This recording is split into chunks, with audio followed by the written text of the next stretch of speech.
चलिए आज हम लोग देखते हैं बीएनएसएस भारतीय नागरिक सुरक्षा संहिता 2023 जो कि पहले सीआरपीसी 1973 हुआ करता था। इस पुराने समय में 37 चैप्टर थे, अभी 39 चैप्टर हैं। पहले धाराएं 484 थी, अभी 531 धाराएं हैं। पारित कब हुआ ये? लोकसभा में 20 दिसंबर 2023 को और राज्यसभा में 21 दिसंबर 2023 को एक्ट नंबर 46 है। और राष्ट्रपति की स्वीकृति मिल गई 25 दिसंबर को और लागू हो गया अगले साल 1 जुलाई 2024 को। तो चलिए हम लोग आगे देखते हैं। चैप्टर फर्स्ट ये प्रिलिमिनरी है जो कि धारा 1 से 5 तक के बारे में बताया गया है। और सेक्शन 1 है शार्ट टाइटल, सेक्शन 2 है डिफिनीशन, सेक्शन 3 है मीनिंग और सेक्शन 4 ट्रायल से संबंधित है और सेक्शन 5 सेविंग क्लॉज है। चैप्टर 2 है दंड न्यायालयों का गठन और कार्यालय। इन दंड न्यायालयों का प्लस कार्यालयों का गठन इससे संबंधित चैप्टर 2 है, धारा 6 से 20 तक बताया गया है। चैप्टर 3 क्या है? न्यायालय की शक्ति। चैप्टर 3 है, धारा 21 से 29 तक बताया गया है। चैप्टर 4 है वरिष्ठ पुलिस अधिकारियों की शक्ति, ये धारा है आपका 30 से 34 तक में। चैप्टर 5 है व्यक्तियों की गिरफ्तारी संबंधित प्रावधान जो है, धारा 35 से 62। चैप्टर 6 है प्रोसेस टू कंपेल अपीयरेंस। मान लीजिए कोई उपस्थित नहीं हो रहा, जानबूझकर अवहेलना कर रहा न्यायालय की, तो इसके लिए क्या प्रोसीजर फॉलो किया जाएगा? ये है सेक्शन 63 से 93 तक बताया गया है। और इसमें भी 63 से 71 समन बताया, समन है, समन भेजा जाएगा। 72 से 83 वारंट जारी किया जाएगा। 84 से 89 उद्घोषणा और कुर्की संबंधित है। 90 से 93 अदर रूल्स रिगार्डिंग प्रोसेस। अगर इससे नहीं हो पाता है तो अदर रूल जो होगा 90 से 93 में बताया गया है। आगे हम लोग देखते हैं। चैप्टर 7 है प्रोसेस टू कंपेल चीज़ें, मतलब मान लीजिए कोई सामान हो, उसको कोर्ट में अपीयर करने के लिए क्या प्रोसेस अपनाया जाएगा, वो धारा 94 से 110 में बताया गया है। ठीक है, उसमें भी पहले सामान भेजा जाएगा कि वो चीज़ सामान जो भी रिलेटेड फैक्ट्स और सरकमस्टांसेस से संबंधित है वो कोर्ट में पेश करो। ठीक है, तो ये है 94 से 95 में है। अगला है तलाशी वारंट जारी किया जाएगा जो कि 96 से 101 में है। तलाशी संबंधित साधारण उपबंध किस प्रकार तलाशी ली जाएगी उसके बारे में धारा 102 से 104 तक में बताया गया है। और मिसलेनियस है ये धारा 1 से 105 से 110 में। अगला है चैप्टर 8 जो कि है रेसिप्रोकल अरेंजमेंट्स प्रोसीजर फॉर कुर्की समाहरण, यानी कुर्की के लिए क्या प्रोसीजर फॉलो किया जाएगा, किस प्रकार अरेंजमेंट होंगे, वो चैप्टर 8 में बताया गया है। ठीक है, और धारा 111 से लेकर 124 तक। चैप्टर 9 है security for piece good behaviour, ये है धारा 125 से 143 तक बताया गया है। चैप्टर 10 है भरण पोषण से संबंधित, धारा 144 से 147 तक बताया गया है। और इसमें भी 144 में क्या है, तो पत्नी, संतान, माता पिता के लिए भरण पोषण का आदेश से संबंधित है। 145 में प्रक्रिया है।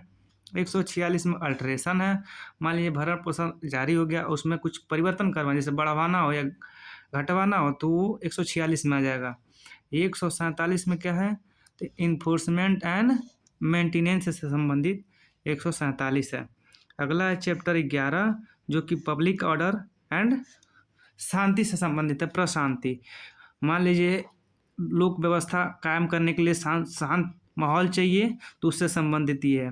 धारा 148 से 167 तक बताया गया है। और इसमें भी विधि विरुद्ध जमाव 148 से 151 तक में डील करता है।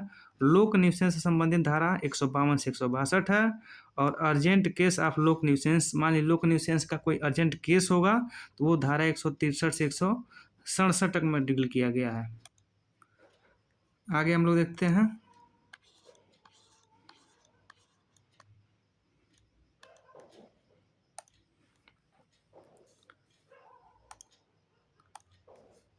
Chapter 12 preventive action for police action of police, police का अगर कोई एक्शन लेता है प्रिवेंटिव एक्शन मतलब सुरक्षा करने के लिए, तो वो धारा 168 से 172 में बताया गया है।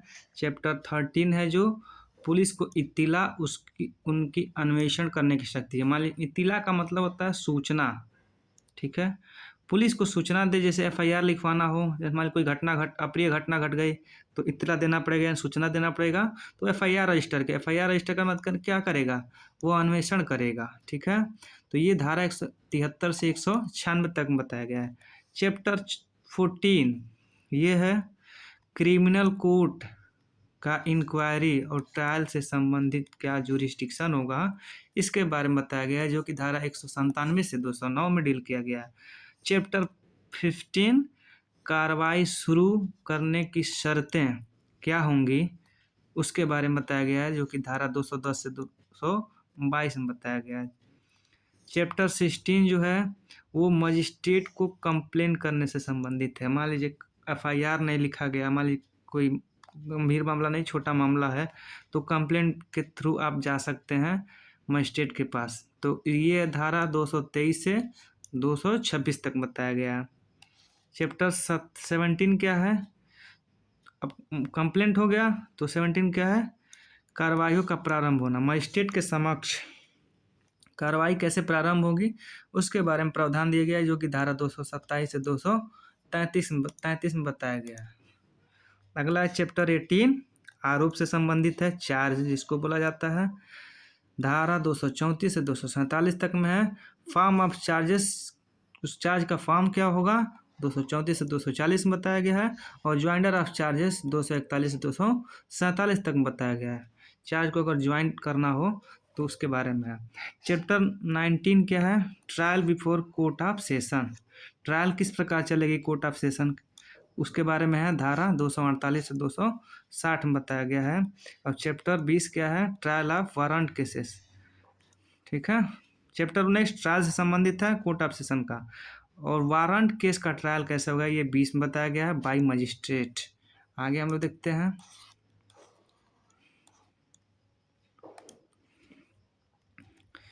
तो चैप्टर 20 जो है ट्रायल वारंट केस का ट्रायल हुआ बाई मजिस्ट्रेट, 261 से 273 बताया गया है। पहला इसमें ये है, ये आप लोग ध्यान रखेंगे कि पुलिस रिपोर्ट पर वारंट केस का ट्रायल कैसे होगा, तो धारा 261 266 में है।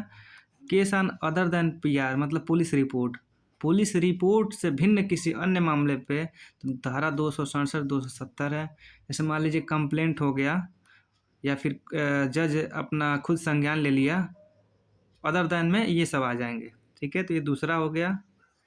नंबर 3 हो गया कंक्लूजन ऑफ ट्रायल, ये 200 धारा 271 से 273 में बताया गया है। आगे हम लोग देखते हैं।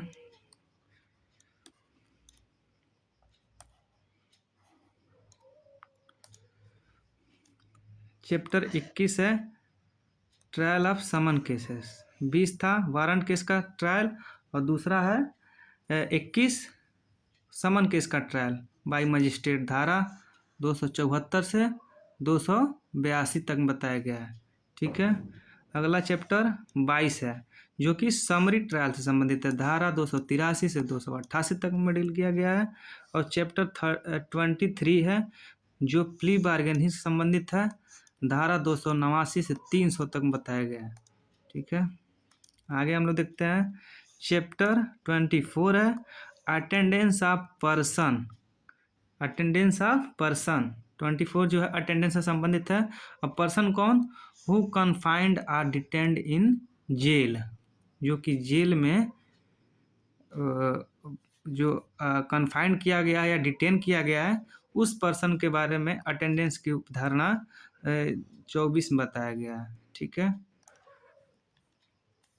आगे हम लोग देखते, ये धारा 301 से 306 तक में बताया गया है।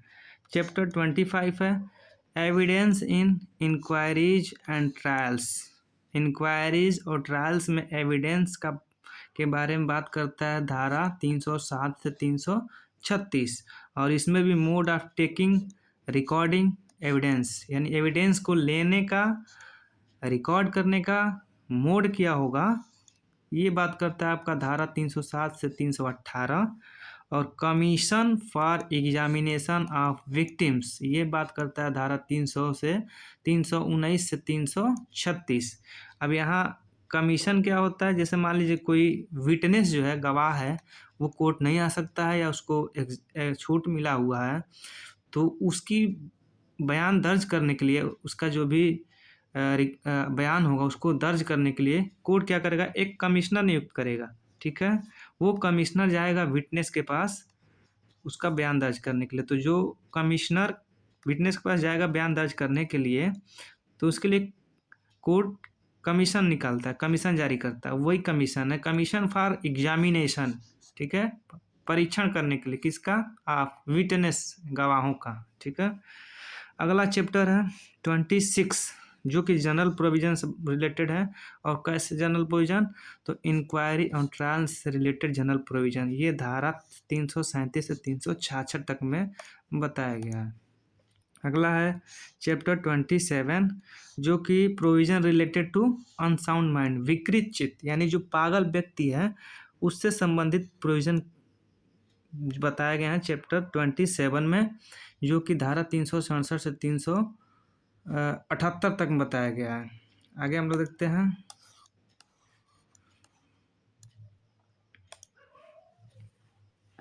अगला चैप्टर 28, ये है provision related to affect on justice and administration, यानी न्याय और प्रशासन को प्रभावित करने से संबंधित प्रोविजन क्या होंगे। ये धारा 379 से लेकर 391 तक में बताया गया है। चैप्टर 29 में निर्णय जजमेंट से संबंधित है। 29 जो है वो निर्णय से संबंधित है और धारा 392 से 406 तक बताया गया है। चैप्टर 30 ये submission of death sentence for conformation. मान लीजिए जो कोर्ट ऑफ सेशन है, सेशन कोर्ट, वो मान लीजिए डेथ सेंटेंस सुना दिया किसको, तो उसका कन्फर्मेशन करने के लिए वो हाई कोर्ट जाएगा। तो उससे संबंधित धारा 407 से लेकर 412 तक बताया गया है। चैप्टर 31 में अपील से संबंधित है, ये धारा 413 से 435 तक में है। चैप्टर 32 है रेफरेंस रिवीजन से संबंधित है, धारा 436 से 445 में बताया गया है। चैप्टर 33 जो कि ट्रांसफर ऑफ क्रिमिनल केस से संबंधित है, धारा 446 से लेकर 452 तक बताया गया है। Chapter 34 execution, suspension, remission, commutation, ये पूछता है अक्सर एग्जाम में। Chapter 34 execution, suspension, remission, commutation of sentences, जो डेथ सेंटेंस यहाँ दिया जा रहा है, इसका एग्जीक्यूशन निष्पादन कैसे हो गया, या सस्पेंशन या उसको सस्पेंड अगर माफ़ करना हो वो कैसे होगा, रिमिशन लघुकरण करना हो, कम्यूटेशन इसका या फिर परिवर्तित करना हो या लघुकरण करना हो, तो इसके बारे में चैप्टर 34 बात करता है। और धारा 453 से 477 इससे रिलेटेड है। आगे हम लोग देखते हैं। अगला है, और इसमें अब देखिए 453 477 हो गया। अब इसमें क्या इम्पोर्टेंट ये बाइफर्केटिंग हुआ है, डेथ सेंटेंस से रिलेटेड धारा 453 से 456 है। इम्प्रिजमेंट से रिलेटेड 457 से 460 है। लेवी ऑफ फाइन से रिलेटेड 461 से 464 है। जनरल प्रोविजन रिगार्डिंग एग्जीक्यूशन 465 से 471 है। और suspension, remission, commutation of sentences, ये धारा 472 477 में बताया गया है इसके बारे में। चैप्टर 35 प्रोविजन है किससे संबंधित, बेल एंड बॉन्ड से संबंधित। मान लीजिए कोई अगर जमानत लेता है तो बेल बॉन्ड दाखिल करता है कोर्ट में, तो उससे रिलेटेड प्रोविजन क्या होंगे, उसके बारे में धारा 35 चैप्टर 35 बात करता है। और धारा 478 से 496। चैप्टर 36 जो है वो डिस्पोजल ऑफ प्रॉपर्टी के बारे में बात करता है, धारा 497 505। चैप्टर 37 जो है इरेगुलर प्रोसीडिंग के बारे में बात करता है, धारा 506 से 512। और चैप्टर 38 जो है लिमिटेशन से संबंधित है, धारा 513 से 519। और चैप्टर 39 जो है वो मिसलेनियस है। इन धारा 520 से 531 में बार बात किया है। तो इस प्रकार आज हमने देखा BNSS भारतीय नागरिक सुरक्षा संहिता 2023 का चैप्टर रेंज और सेक्शन रेंज, कौन सा चैप्टर किस सेक्शन तक डील करता है उसके बारे में। ठीक है, तो उम्मीद है आपको अच्छा लगा होगा। कोई सुझाव हो तो कमेंट ज़रूर आप लोग करें। इसी तरह हम लोग अगला सीरीज लाएंगे। तब तक के लिए जय हिंद, धन्यवाद।